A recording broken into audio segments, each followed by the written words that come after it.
My name, my age, my favorite color, my height, my sign, do I have a lover? What's my nationality? Pada kesempatan ini, saya akan menjelaskan tentang pelajaran ekonomi, yaitu badan usaha. Badan usaha adalah kesatuan yuridis atau hukum dan ekonomi yang menggunakan modal dan tenaga kerja untuk mencari keuntungan.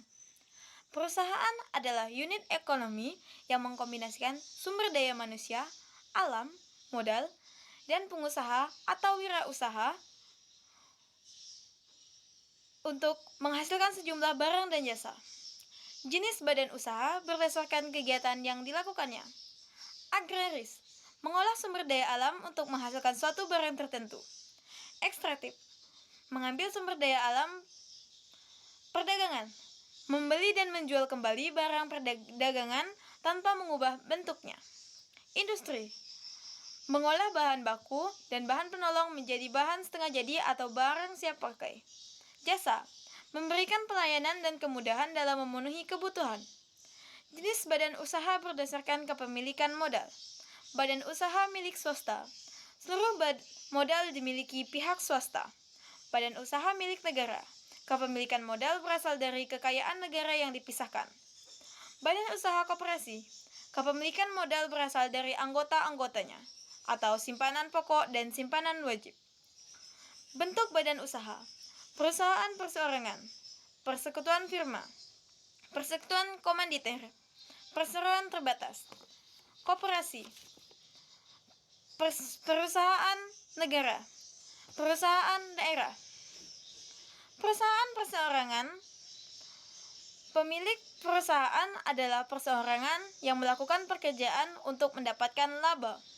Kelebihan, mudah didirikan, gerak usaha tidak terlalu dibatasi undang-undang, pajak lebih rendah, ongkos operasi yang lebih murah, seluruh keuntungan untuk pemilik. Kekuasaan manajemen mutlak oleh pemilik, rahasia perusahaan terjamin. Kekurangan, modal dan besar perusahaan terbatas, tanggung jawab pemilik tidak terbatas, kontinuitas perusahaan tidak terjamin, kesulitan kompetensi pimpinan perusahaan akan ekspansi. Persekutuan firma, usaha beberapa orang yang bersekutu untuk menjalankan perusahaan dengan kesepakatan memakai nama bersama. Kelebihan, kebutuhan modal lebih mudah terpenuhi. Keputusan yang diambil lebih objektif. Tiap sekutu menaruh perhatian sungguh pada perusahaan. Kekurangan, tanggung jawab sekutu tidak terbatas. Dualisme pemimpin kadang berpotensi konflik. Investasi kurang liquid. Persekutuan komanditer, usaha beberapa orang yang bersekutu untuk menjalankan perusahaan dengan kesepakatan pembagian kerja. Sekutu aktif dan sekutu pasif. Sekutu aktif, selain investasi modal juga menjalankan perusahaan. Sekutu pasif hanya investasi modal. Kelebihan, mudah didirikan, mudah memperoleh kredit kebutuhan, modal mudah terpenuhi.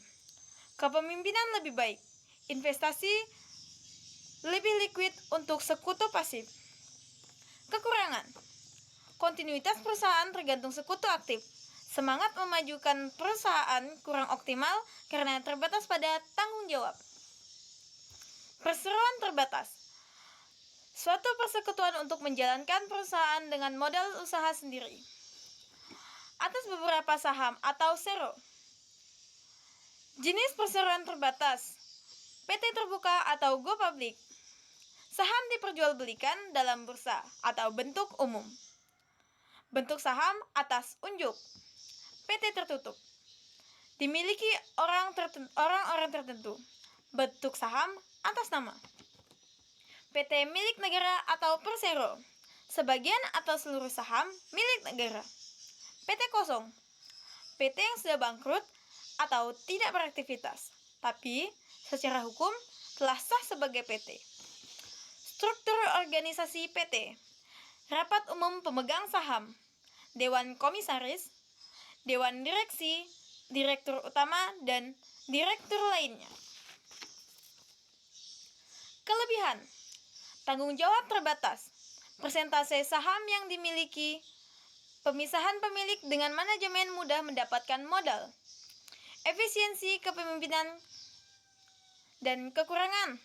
Pajak: lebih besar, biaya pendirian lebih mahal, rahasia perusahaan tidak terjamin, kurangnya perhatian pemegang saham. Koperasi: berdasarkan Undang-Undang Nomor 25 Tahun 1992, badan usaha yang beranggotakan orang atau badan hukum koperasi dengan kegiatan yang berlandaskan prinsip koperasi dan gerakan ekonomi rakyat yang berasaskan kekeluargaan. Misi koperasi menurut Undang-Undang Nomor 25 Tahun 1992, memacu pengembangan, kemandirian, profesionalisme. Peran pemerintah terhadap koperasi berdasarkan Pasal 60 Undang-Undang Nomor 25 Tahun 1992. 1. Menciptakan dan mengembangkan iklim dan kondisi yang mendorong pertumbuhan serta pemasyarakatan koperasi. 2.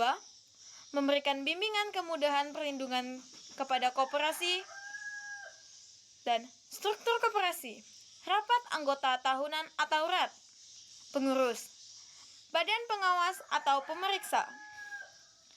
Peran koperasi dalam peningkatan kemakmuran rakyat. Meningkatkan pendapatan rakyat dan pendapatan nasional, mengentaskan kemiskinan. Meningkatkan kualitas hidup, memperkokoh peserta perekonomian rakyat dan koperasi sebagai soko gurunya.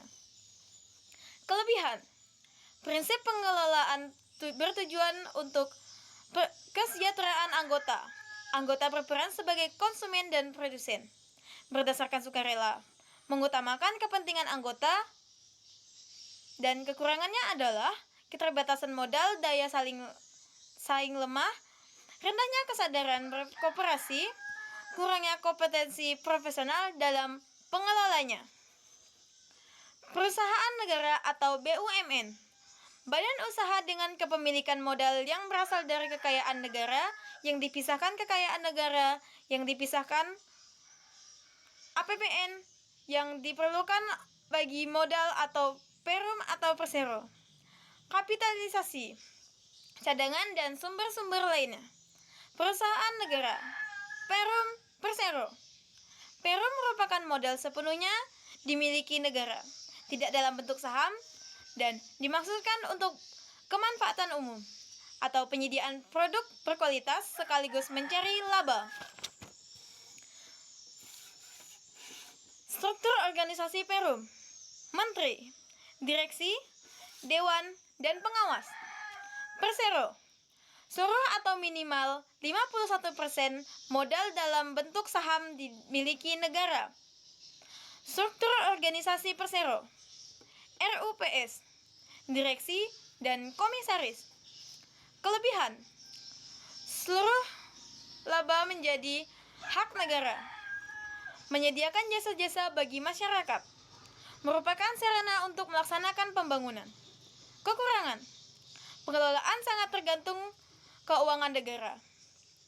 Pengembangan BUMN dapat terhambat dan ekonomi sulit dipertanggungjawabkan.